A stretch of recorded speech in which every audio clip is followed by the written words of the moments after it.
राजस्थान के चुनावी दौरे पर रहे गृह मंत्री अमित शाह का काफिला जो है हादसे का शिकार हो गया। एक बिजली के तार उनके विजय रथ से जा टकराया। राजस्थान के नागौर में गृह मंत्री अमित शाह एक बड़े हादसे का शिकार होते बाल बाल बचे। अपने राजस्थान दौरे के वक्त रथ पर सवार अमित शाह विदियात में एक चौपाल सभा से परबतसर की तरफ जा रहे थे। तभी उनका रथ एलटी लाइन से टच हो गया, जिसके बाद तेज चिंगारी के साथ तार टूटकर सड़क पर गिर गया। ये देखकर काफिले में शामिल पुलिस प्रशासन के हाथ पांव फूल गए और उनकी सुरक्षा में लगे जवानों में हड़कंप मच गया। हादसे के बाद आनन फानन में अमित शाह को रथ से उतारकर दूसरे वाहन में ले जाया गया। फिलहाल इस हादसे से किसी को नुकसान तो नहीं पहुंचा, लेकिन बिजली विभाग की लापरवाही किसी बड़े हादसे को दावत जरूर दे सकती थी। बता दें कि नागौर में एक जनसभा में अमित शाह ने अशोक गहलोत पर तंज कसा था और उन्हें जादूगर बताते हुए कहा था कि उनकी सरकार में बिजली गुल रहती है, जिसके कुछ समय के बाद ही यह हादसा हो गया। हादसे की खबर मिलते ही सीएम गहलोत ने जांच के आदेश दे दिए हैं। गृह मंत्री अमित शाह की सुरक्षा में हुई चूक की जांच पड़ताल की जा रही है। और देखिए, उधर बिहार के सीएम नीतीश कुमार ने जाति जनगणना की रिपोर्ट पेश की और उसे लेकर के अब ताजा अपडेट आनी शुरू हो चुकी है। बिहार के विधानसभा सत्र के पहले दिन बिहार के सीएम नीतीश कुमार ने एक बड़ा दांव खेला है। नीतीश कुमार ने जाति जनगणना की रिपोर्ट सभा के सामने रखी, साथ ही बिहार में आरक्षण के दायरे को बढ़ाने का प्रस्ताव रखा। नीतीश कुमार ने SC/ST आरक्षण को 17% से बढ़ाकर 22% और ओबीसी आरक्षण 50% से बढ़ाकर 65% करने की मांग उठाई है। पिछड़े और अति पिछड़े वर्ग के लिए आरक्षण बढ़ना नहीं चाहिए भाई। 50% है तो कम से कम हम 65% कर दें, तो पहले 40 सबको फ्री था, अब 25 फ्री हो जाएगा। बिहार के डिप्टी सीएम तेजस्वी यादव ने इस प्रस्ताव को सामाजिक न्याय के साथ आर्थिक न्याय को जोड़ते हुए बताया है। सामाजिक न्याय के साथ आर्थिक न्याय हम लोग करेंगे। अंतिम व्यक्ति है, उसको मुख्य धारा में लाना है। माना जा रहा है कि नीतीश सरकार इसी जाति जनगणना की रिपोर्ट के सहारे 2024 के चुनाव का बड़ा मैदान सजा रही है, तो वहीं बीजेपी भी पिछड़ों के सहारे बिसात बिछाने में जुटी है। तो देखिए, तेलंगाना में AIMIM के चीफ असदुद्दीन ओवैसी चुनाव प्रचार में कूद गए हैं। एक तरफ वो कांग्रेस पर हमलावर है, तो दूसरी तरफ केसीआर का समर्थन कर रहे हैं। जितना हो सके इंफॉर्मेशन आवाम के दरमियान में लाइए, और मुझे पूरा यकीन है कि इस असेंबली के इलेक्शन में हमको एक बड़ी तादाद में हमारे हिंदू भाइयों का, दलित भाइयों का वोट मिलने वाला है। ओवैसी अपने इसी जाने माने अंदाज में तेलंगाना में इन दिनों चुनावी रैलियों में भीड़ बटोर रहे हैं। केसीआर अपनी रैलियों में फिर सीएम बनने की दलीलें दे रहे हैं। मुझे यकीन है कि तीसरी मर्तबा दोबारा तेलंगाना की आवाम केसीआर को अपना मुख्यमंत्री बनाएगी। खाने के लिए दोनों पार्टीज के पास कुछ नहीं है, क्योंकि 9.5 साल के अरसे में तेलंगाना में काफ़ी डेवलपमेंट हुआ है। ओवैसी केसीआर का समर्थन कर रहे हैं तो कांग्रेस पर निशाना साध रहे हैं। मंगलवार को एक रैली में उन्होंने राहुल गांधी पर जमकर हमला बोला। राहुल गांधी ने कह दिया कि ओवैसी के लिए कांग्रेस के दरवाजे बंद है, तेरे दरवाजे पे थूकता हूं मैं। तेलंगाना में टक्कर केसीआर और बीआरएस और कांग्रेस के बीच ही है, और ओवैसी का ये साथ कांग्रेस के सत्ता वापसी के सपनों पर भारी पड़ सकता है। और देखिए, उधर बिहार के पूर्व सीएम राबड़ी देवी ने बीजेपी पर जमकर निशाना साधा है। उन्होंने एजेंसीज को इनवाइट किया है कि छापेमारी की चुनौती वो स्वीकार करती है। देश भर में ईडी और आईटी की रेड से हड़कंप मचा हुआ है। कई नेताओं पर ईडी का शिकंजा है। दिल्ली, राजस्थान, पश्चिम बंगाल, महाराष्ट्र समेत कई राज्यों में ईडी नेताओं और उनके करीबियों के ठिकानों पर छापेमारी और जांच चल रही है। ईडी की छापेमारी से विपक्ष बीजेपी पर हमलावर है। बिहार के शीतकालीन सत्र के पहले दिन जांच एजेंसियों की कार्रवाई का मुद्दा उठा, जिस पर जमकर हंगामा हुआ। इसके बाद बिहार के पूर्व मुख्यमंत्री राबड़ी देवी ने जांच एजेंसियों को खुली चुनौती दी है। तो चाहे हमारा घर में रोज रेट डाले आवे अपन, हम कराएंगे खड़ा होकर उनको सामने। बिहार के पूर्व सीएम राबड़ी देवी ने केंद्र सरकार पर भी जमकर प्रहार किया। हाल ही में अमित शाह के जाति जनगणना पर दिए बयान का भी पलटवार किया। मुस्लिम यादव के खिलाफ शुरू से वो लोग हैं, बैकवर्ड हो चाहे दलित हो, पिछड़ा हो, अति पिछड़ा हो, नहीं चाहता है कि बढ़े आगे। बता दें कि बिहार में नीतीश सरकार जाति जनगणना के दायरे को बढ़ाने पर जोर दे रही है, जिसके बाद से आंकड़ों को लेकर बीजेपी और बिहार सरकार में टकराव देखने को मिल रहा है। बड़ी खबर बताएंगे आपको। जम्मू कश्मीर की सियासत से बड़ी खबर निकलकर सामने आई है। जम्मू कश्मीर के पूर्व मंत्री लाल सिंह गिरफ्तार किए गए हैं। बीजेपी पीडीपी सरकार में कैबिनेट मंत्री रहे हैं लाल सिंह। बीजेपी छोड़कर डोगरा स्वाभिमान संगठन बनाया। कांग्रेस सरकार में भी कैबिनेट मंत्री रहे। मनी लॉन्ड्रिंग के आरोपों में ये गिरफ्तारी की गई है। पिछले काफी समय से ईडी लाल सिंह से उनकी पत्नी और पूर्व विधायक कांता अंदोत्रा के नाम पर चलाए जा रहे एजुकेशनल ट्रस्ट को लेकर पूछताछ कर रही थी। आरोप है कि ये एजुकेशन ट्रस्ट बनाने के लिए चौधरी लाल सिंह ने सरकारी जमीन में गड़बड़ी कर उसे अपने नाम कर लिया। लाल सिंह पिछले कुछ दिनों से अंतरिम जमानत पर चल रहे थे, जिसे भ्रष्टाचार निरोधी अदालत ने खारिज कर दिया। तो देखिए, बिहार विधानसभा में सीएम नीतीश कुमार ने जनसंख्या नियंत्रण को लेकर ऐसा विवादित बयान दे दिया है जिसकी आलोचना हर तरफ हो रही है। तो वहीं दूसरी तरफ बिहार के डिप्टी सीएम तेजस्वी यादव ने नीतीश कुमार के इस बयान का समर्थन किया है। इस पूरे मामले पर बीजेपी ने नीतीश कुमार को घेर लिया है। तो वहीं राष्ट्रीय महिला आयोग ने नीतीश कुमार से माफी की मांग कर डाली है। अब पहले से संख्या बढ़ती ही न गई है जी। बिहार के मुख्यमंत्री नीतीश कुमार विधानसभा में आरक्षण पर बात करते करते ऐसा बोल गए कि उसे सुनकर हर कोई हैरान था।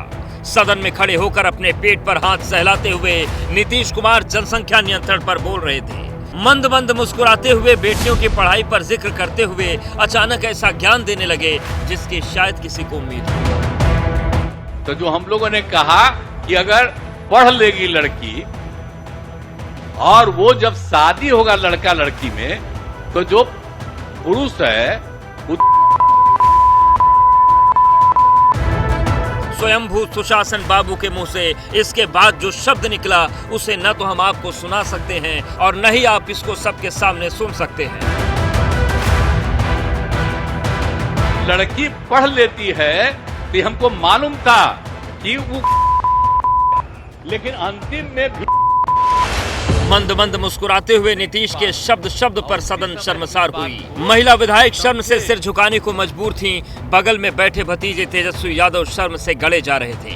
बाईं तरफ बैठे श्रवण कुमार असहज हो गए थे। पीछे बैठे माननीयों में हंसी के बीच कानाफूसी शुरू हो गई, लेकिन नीतीश पूरी राव में अपनी बात कह रहे थे। उसको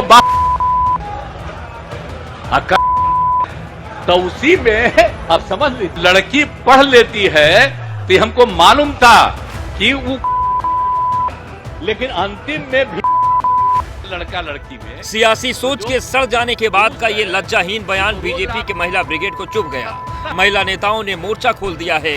नीतीश कुमार के मानसिक संतुलन पर सवाल खड़ा किया जा रहा है। नीतीश कुमार के आसपास बैठने वाली महिला विधायक उनसे पूछ रही हैं कि सदन और कुर्सी की लाज क्यों नहीं रखी। मुख्यमंत्री का पद पर हैं, असभनीय बात बोलते हैं, शब्द का प्रयोग करते हैं, तो सठिया गया ना उनका दिमाग। मुख्यमंत्री रहने लायक नहीं अब है। हम इसकी निंदा करते हैं। अब व्यक्तिगत तौर पे उनका क्या समझ है वो खुद ही जाने इस चीज को। गलत शब्द विधानसभा में नहीं बोल सकते, उनको तो इस्तीफा देना चाहिए। मुख्यमंत्री से इस्तीफा दे दे। हम पूरे महिला मांग करते हैं मुख्यमंत्री से इस्तीफा दे। सिर्फ महिला ब्रिगेड ही नहीं, कभी सुशासन बाबू के साथ रही बीजेपी की पूरी पार्टी खुलकर आ चुकी है। बिहार के मुख्यमंत्री के बेशर्म शब्द वाले बयान को सोशल मीडिया पर टांगकर बीजेपी नीतीश कुमार को सर्वश्रेष्ठ अश्लील राजनेता घोषित कर रही है। ऐसा बोलना उनको नहीं चाहिए था। जाकर उनको जिस तरह की बातें रखनी चाहिए थी उससे थोड़ा भटक गए रास्ता जाकर के, तो अच्छा नहीं रहा जाकर। इससे महिलाओं में नाराजगी काफी बढ़ गई जाकर के, अच्छा संदेश नहीं गया जाकर के। देखिए, भारतीय जनता पार्टी का स्टैंड बड़ा साफ है। अगर आरक्षण का दायरा बढ़ाने का प्रस्ताव आएगा, भारतीय जनता पार्टी उसका समर्थन करेगी। ये केवल चुनाव के वर्ष में लोग लुभावनी घोषणा करके वाहवाही लूटना चाहते हैं। कोई सफलता इनको प्राप्त होने वाली नहीं।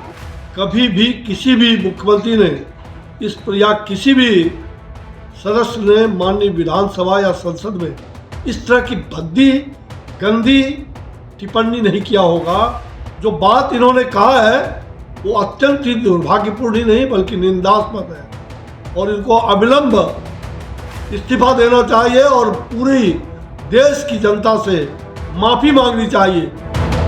हालांकि ऐसा कोई पहली दफा नहीं है जब नीतीश कुमार के शब्द अश्लीलता की लकीर को पार कर गए हों। जो बातें अब तक वो कैमरे के चमकते फ्लैश के सामने बोल रहे थे, वही उन्होंने सदन में खड़े होकर बोल दिया। लेकिन जैसे ही मामला बढ़ा, बिहार के deputy CM Tejashwi Yadav CM Nitish Kumar के समर्थन में खड़े हो गए। कहने का मतलब आबादी कंट्रोल जो है क्या करना है वो प्रैक्टिकली बात जो भी आती है उन्होंने अपना बात किया। तो इससे लोगों को गलत तरीका में नहीं लेना चाहिए, एतराज नहीं लेना, but it should be more taken as a sex education. BJP के नेता ऐसी सोच को धिक्कार रहे हैं, कह रहे हैं कि धिक्कार है ऐसे शब्द पर, लानत है ऐसी मानसिकता पर, शर्म है मुख्यमंत्री पर जिन्होंने खुद की छोड़िए सदन की भी मर्यादा का रत्ती भर ध्यान नहीं रखा। तो ये सब काम शुरू कर दिया जाएगा। और चलिए अब आपको इस वक्त की बड़ी खबर बता दें। बंगाल से बड़ी खबर है, अभिषेक बनर्जी को ईडी का समन गया है। अभिषेक बनर्जी को फिर से ईडी का समन 9 नवंबर को पूछताछ के लिए बुलाया गया है। स्कूल जॉब्स स्कैम में पूछताछ उनसे होने वाली है। देखिए 9 तारीख को ईडी का समन उनके लिए है कि वो ईडी के सामने पेश हो, सवालों का जवाब दें। 9 नवंबर को पूछताछ के लिए बुलाया गया है, यानी कि कल ईडी के सामने उन्हें पेश होना होगा। स्कूल जॉब्स स्कैम में उनसे पूछताछ की जाएगी। बड़ी खबर आपको दे रहे हैं, अभिषेक बनर्जी को कल बुलाया गया है ईडी की तरफ से। ईडी ने इसके लिए समन जारी कर दिया है। 9 नवंबर को पूछताछ के लिए ईडी ने समन भेजा है और अभिषेक बनर्जी को स्कूल जॉब्स स्कैम में ईडी ने बुलाया है उनसे पूछताछ करने के लिए। अब अभिषेक बनर्जी को कल ईडी के सामने पेश होना होगा और सवालों का जवाब देना होगा।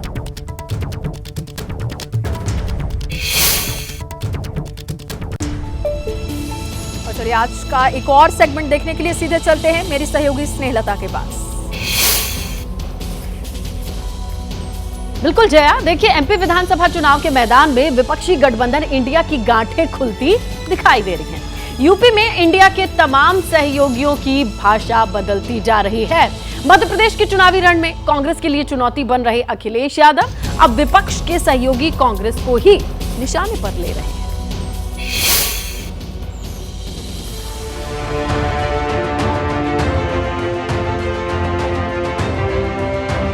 अच्छा किया कांग्रेस ने, पहले हमसे दूर हो गए, उसकी वजह से कुछ सीटों पे समाजवादी पार्टी बहुत अच्छा चुनाव लड़ रही है। वो दल भी जो कभी जाति जनगणना के खिलाफ थे वो जाति जनगणना के पक्ष में बोल रहे हैं। अखिलेश यादव का ये बयान तस्दीक करता है कि इंडिया गठबंधन में सब कुछ ठीक नहीं चल रहा है।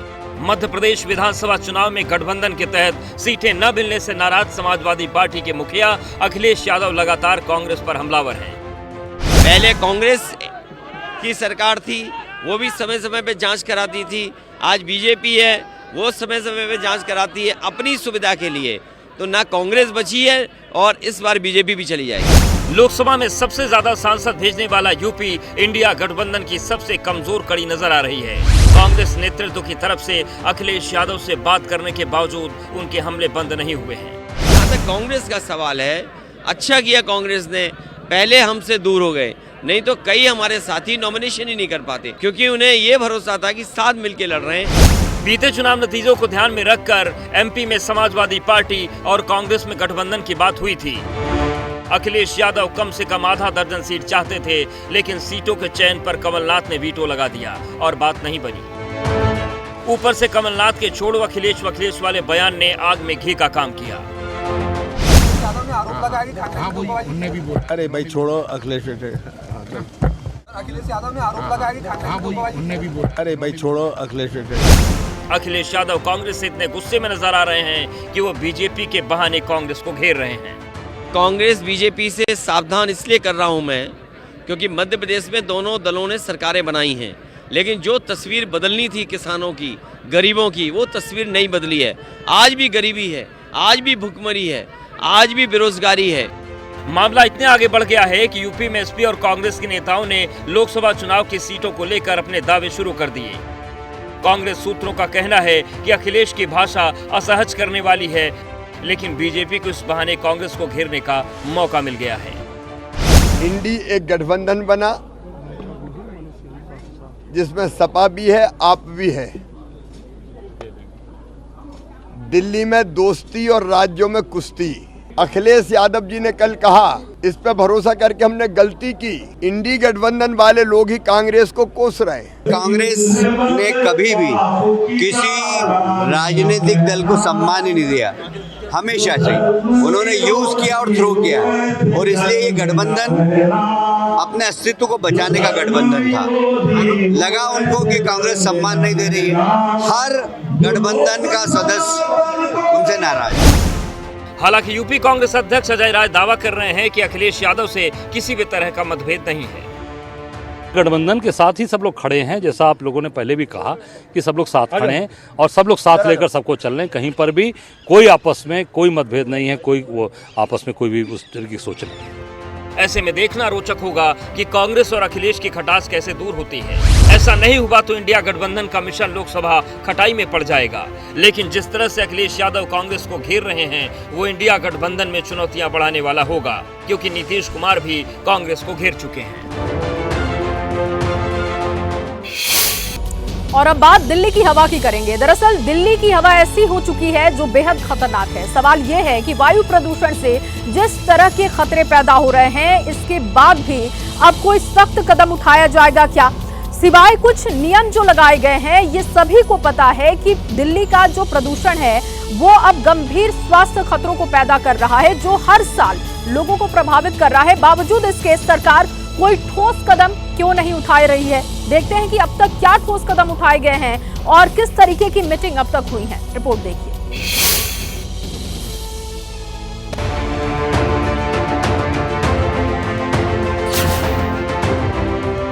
दिल्ली एनसीआर में प्रदूषण आउट ऑफ कंट्रोल है। सरकार के लाख दावों के बावजूद इसे घटाने में नाकाम रही। एक हफ्ता हो गया है दिल्ली के आसमान में प्रदूषण की मैली चादर छाई हुई है।